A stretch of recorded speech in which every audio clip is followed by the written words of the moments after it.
Hey everyone, welcome back to the channel.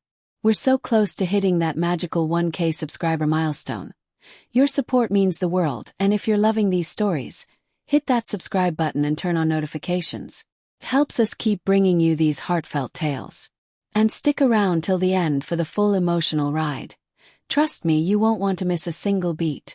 Let's dive in. They thought I'd stay broken, but my comeback destroyed their peace. Broken heart. High voltage. I remember the rain that night like it was yesterday, pounding against the cafe windows as if the sky itself was weeping for me. Alex and I had built a life in that little corner of Seattle. Lazy Sundays tangled in sheets that smelled like fresh coffee, and his cologne whispered promises under starlit bridges. He was my anchor, the one who made my heart feel like it could finally rest. But anchors can drag you under too. One gray afternoon I walked in on him with her, his best friend, lips locked in a betrayal that shattered me like fine china on concrete. "They'll never see you coming," my best friend Lila whispered as I packed my bags that week, tears carving rivers down my cheeks. Broken. God, I was pulverized. Sleepless nights blurred into days where I'd stare at my reflection, seeing only the ghost of the woman who'd trusted too fiercely. The divorce papers came like a slap. His signature a cold scrawl that read, "You're done." Our friends. They scattered like leaves in the wind, whispering pity behind manicured hands. Poor Elena. They'd say at brunches I wasn't invited to anymore. She'll never bounce back. Alex moved on quick, parading her on Instagram. Vacations in Bali, her hand on his arm like a trophy. Their peace. It bloomed in the soil of my ruin. But grief is a forge, and I was being hammered into something sharper. I left Seattle for Portland, that quirky city of food trucks and hidden bookstores, with nothing but a duffel bag and a fire flickering in my chest.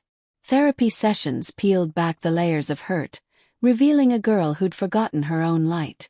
I enrolled in night classes for graphic design, my fingers flying over a tablet, birthing logos that pulsed with color and life.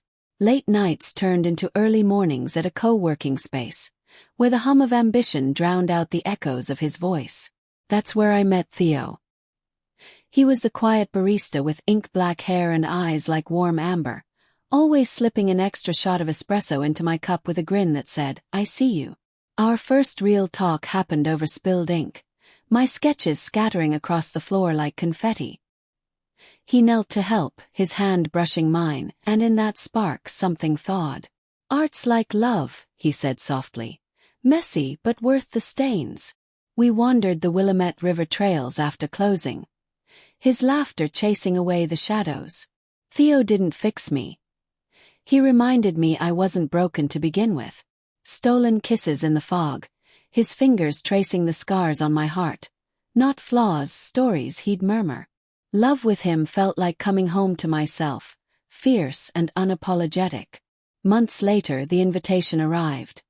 Alex's engagement party, a glittering affair at the old waterfront hotel. "Come celebrate," it lied, but I knew better. They thought I'd stay buried, a footnote in their fairy tale. I walked in anyway, head high, in a crimson dress that hugged my curves like armor.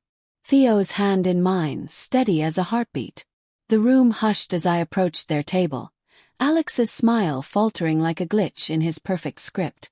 "Elena," he stammered, her manicured nails digging into his sleeve. "I've got news," I said, voice velvet over steel. My new design firm. It had just landed the contract for their wedding planners. Ironic, right? Billboards across the city now bore my signature swirls, a quiet empire rising from ashes. But it was Theo's proud squeeze, the way he leaned in and whispered, "You're electric," that undid me. Alex's face crumpled, the color draining as realization hit. I'd not just survived. I'd thrived, stealing their spotlight without a single raised voice. As we left, the rain had stopped, stars piercing the velvet sky. Theo pulled me close under the awning, his lips finding mine in a kiss that tasted like victory and vanilla. "You destroyed their peace," he breathed, "but you rebuilt ours."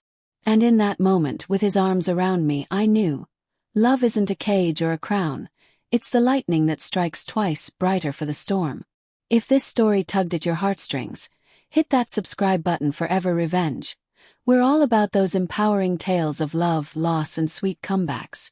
Drop a like if Elena's fire inspired you, and comment below. What's your ultimate comeback moment? See you in the next one. Broken Heart High Voltage.